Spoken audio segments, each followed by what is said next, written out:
average modern Christian or a old time Calvinist, and they'll lovely take something like the like baptism and they recognize what it does for us through Christ's name.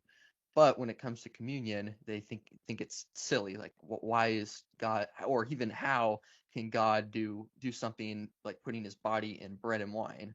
Um, Kind of missing the point that God can do what He wants, or ignoring Scripture for what John 6 taught us, or through the what the Gospels taught us.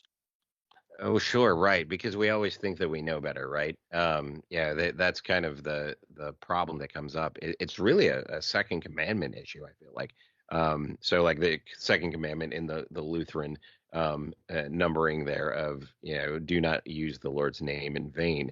That commandment oftentimes, unfortunately, is, people get in their mind that commandment is about, well, don't say naughty words.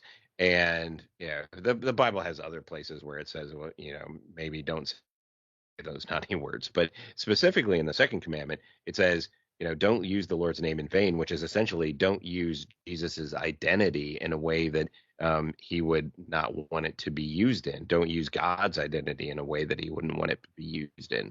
And so you have that's happening when we start to think that we know better than Scripture.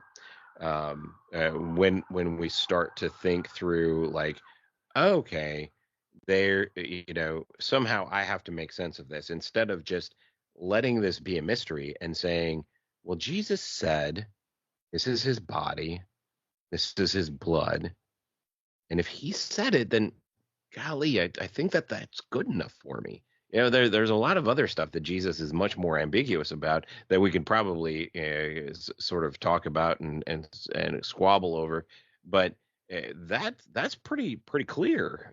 This is my body, this is my blood. No, this represents no none of that, but that it's just clearly there, and I think that allowing ourselves to say, I can let that be a mystery. I think that actually is a good thing that keeps us from saying, well, I know better than God.